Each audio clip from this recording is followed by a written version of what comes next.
Hey up guys! So today I want to talk about one of my favourite Disney movies, the 2007 romantic comedy Enchanted. I've got a real deep appreciation for this movie. It's a film that I'll pop on when I'm sick or feeling down. It's incredibly charming, easy viewing fluff. It's amazing, and I'm not the only one who thinks so. I watched Enchanted 3 times to get all the details right, and then another 2 times because that movie is amazing. Oh, it really is. Side note to Parks and Rec, also amazing. But the characters do bring up a good point that this film doesn't get the credit that it deserves. I believe that Enchanted has fallen into an underrated categorization, and in this video I'm going to explain why. If you're new to my channel and want more movie and TV related content just like this, then please consider hitting that subscribe button, and if you do like this video, please do hit the thumbs up button and let me know your opinions on the movie Enchanted in that comment section down below. I'm assuming that most of you that clicked on this video are familiar with the movie Enchanted, but for those of you that aren't, I will be discussing plot points. So I'm going to issue a spoiler warning. If you haven't seen the movie Enchanted, I strongly encourage you to go watch that film before watching this video. It is magical.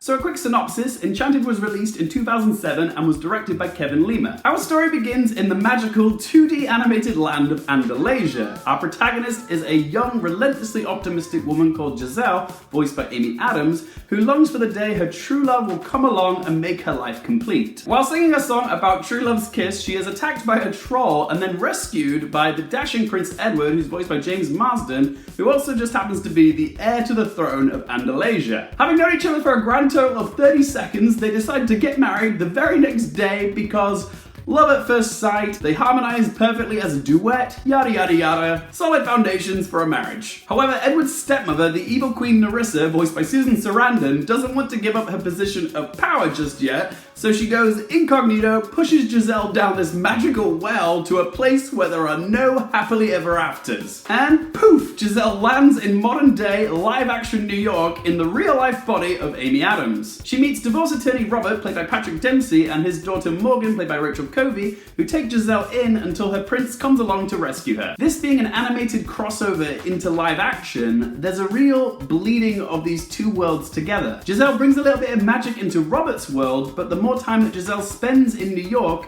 the more she acclimatizes to the real world and the more human she becomes. Now, I'm not going to say that this film is perfect. It's not. It certainly has its flaws. Having said that, there are a lot of factors to praise about Enchanted which I believe justify its categorization as underrated. Factor 1, not your typical Disney flick. Firstly, what distinguishes Enchanted in the pantheon of Disney films is that it doesn't play by the rules. Most Disney movies tend to be easily definable, usually conforming to a typical criteria or DNA. They tick certain boxes like princess story, animation, computer animation, live action, musical, romance, comedy, etc. However, with Enchanted, it's less easy to pinpoint because it seems to tick all of these boxes. Enchanted is technically a princess story. It's also a hybrid of animation and live action, but also features CGI characters. It's a musical, but it's also a romantic comedy. But what definitively makes Enchanted unique comparatively to other Disney movies is that it satirizes Disney movies themselves. It's a self-parody, which is something we haven't really seen done before when it comes to Disney. Enchanted follows a familiar Disney narrative structure, but takes delight in pointing out and poking fun of the antiquated tropes and cliches we've become accustomed to in both Disney films and fairy tales. It has just the right amount of absurd self-awareness. The film that it ironically gets compared to most is Shrek, which gleefully mocks fairy tales and Disney films. Enchanted also makes fun of its outdated and often sugary conventions, but at the same time celebrates it. It delivers something we're all too familiar with, but also gives us something new. A postmodern satire masquerading as a family film. It really is a one of a kind. Factor 2, a film for the dreamers and the realists. Enchanted is a film of many opposing and clashing ideologies. It highlights the contrast between fantasy and reality, optimism and cynicism, and childhood and adulthood. Enchanted is constantly challenging both itself and the viewer because it presents two opposing ideologies brilliantly personified by the characters of Giselle and Robert. They have completely different worldviews. Giselle embodies a more childlike perspective. She sees the world as a magical place full of joy, love, sunshine, and rainbows. She's inexhaustibly optimistic and she believes in the happily ever after. But she's also naive like an innocent child would be. It's a more romanticized view of the world. She's the dreamer. And then you've got Robert, who offers a more adult perspective. As a divorce lawyer, his job is diametrically opposed to Giselle's worldview of happily ever after and forever and ever. He's cynical and pragmatic. He doesn't believe in the fantasy of dreams coming true. He lives in the real world. His perspective is that of a realist, the opposite end of the philosophical spectrum to Giselle. Most audience members will find themselves identifying with either Giselle or Robert, the dreamers or the realists. But by the end of this movie, these two polar opposites manage to find a safe and comfortable middle ground. They learn and grow from each other. They see each other's perspectives, which nicely segues us into the next factor. Factor 3, satisfying character development. Amy Adams does such a magnificent job of playing Giselle. I believe it's one of her standout performances in her impressive body of work. In Enchanted, her character goes through a literal transformation, not just in a sense that she starts off as a 2D animated character and becomes a real-life person. I mean more in a sense that when she's human, she slowly adapts and evolves and becomes more human. When Giselle lands in New York, Amy Adams' performance is so wonderfully animated, from her expressive eyes to her delicate hand gestures and mannerisms. But the genius of her performance is how she subtly shows the transition of this 2D character becoming three-dimensional, more human, if you will. As she begins to grapple with the complexities of human emotions as well as the real world, she learns that everything isn't as idealistic as it is in Andalasia. Giselle's personal character journey can be viewed as a metaphor for the transition from childhood into adulthood. Upon arrival in New York, Giselle is viewed as this ditzy woman with the mind of a 9-year-old girl. But after being exposed to the real world, she begins to lose her innocence. She starts to grow and think for herself. I'm sorry. I was thinking. Thinking? Take the ball scene where she introduces Edward as her prince. Notice how she pauses before she refers to him as her prince. Oh, this is Edward. He's my, prince. It's like she's starting to realize how childish she sounds. She's growing up before our eyes. As for Robert, he begins to unclench from his uptight ways and not take himself so seriously. During the dance scene, he lets go and embraces a more romantic side. He holds Giselle close and sings to her. Those walls that he built up after his wife left him are starting to come down. He's beginning to believe in love again. Factor 4, the score. Well, thus begins our Enchanted adventure. God, that movie really was amazing. And you know what doesn't get enough credit in that movie? The score. Music. Preach. The score for Enchanted is one of the most overlooked soundtracks in the Disney jukebox.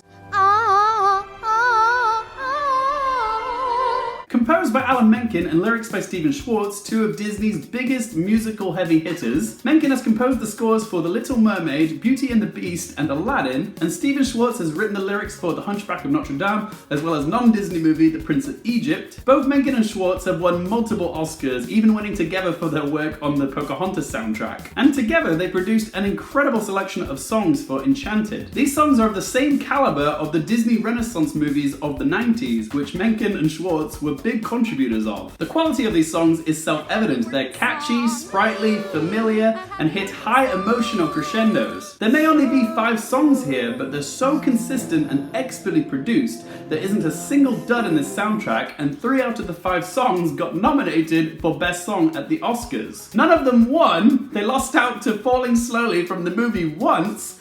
I've seen Once, and I don't remember that song. I do, however, know all the words to Happy Working Song, That's How You Know, and So Close, backwards and forwards. They feel like classics, except they don't get the same amount of praise as The Lion King, The Little Mermaid, Aladdin, or even Frozen, which came out a decade after Enchanted. It's actually kind of funny that Enchanted has Idina Menzel in its cast, and yet they didn't use her for her singing talents.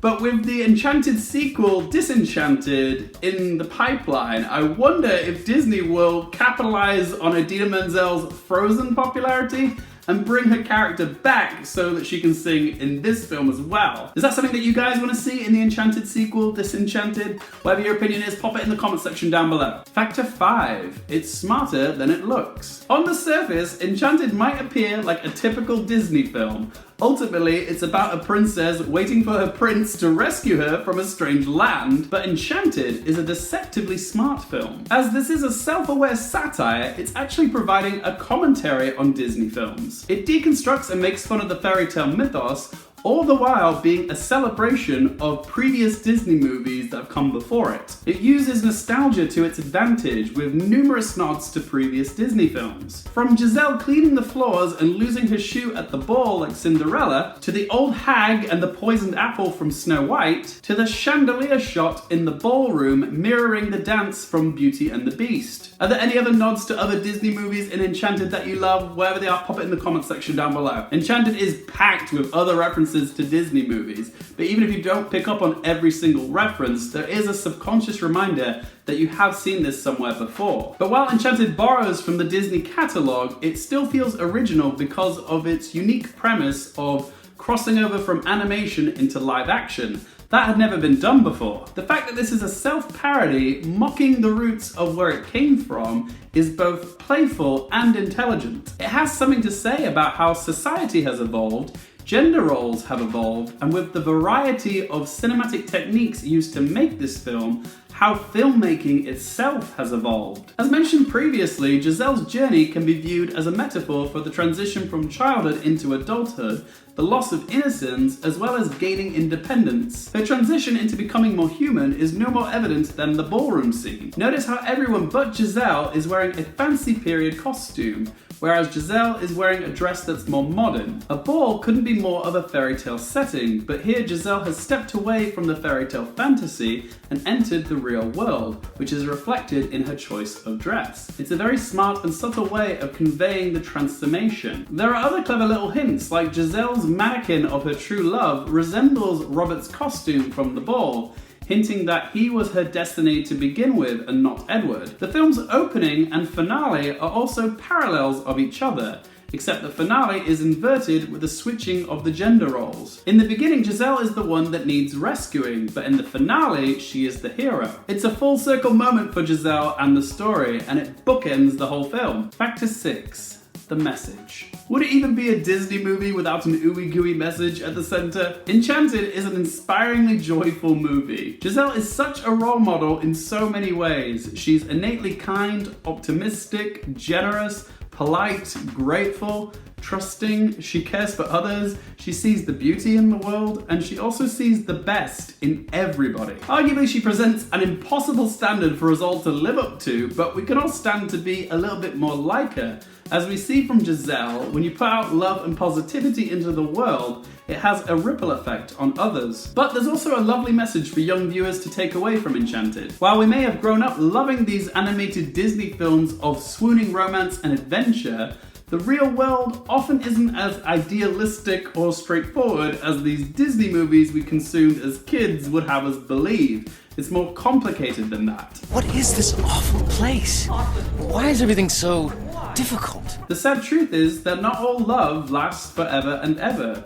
Marriages sometimes end in divorce, and sometimes those that we think that we're meant to be with aren't necessarily the right fit for us. But that doesn't mean that our lives are without love or our dreams can't come true. As you grow up, you'll start to forget about the fairy tale and the fantasy, but you should never give up on your dreams or finding love, because what else is there? It's about finding that middle ground between dreams and reality, and it's why Giselle and Robert make sense together.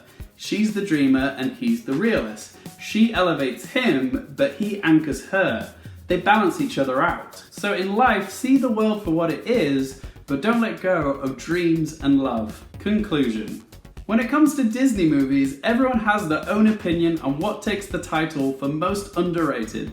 but for me, I can't help but feel Enchanted deserves more recognition. It's one of those rare Disney films which feels somehow typical and yet completely unexpected. It's a fun adventure for kids, but it's also a romantic comedy for adults which satirizes the movies that they themselves grew up with. So it has broad appeal, anyone can enjoy this film. It's also intelligent, it blends genres together, the performances are wonderful, the musical numbers are dazzling, and the choreography and the camera work is captivating. The music, in my opinion, is some of the best that Disney has to offer.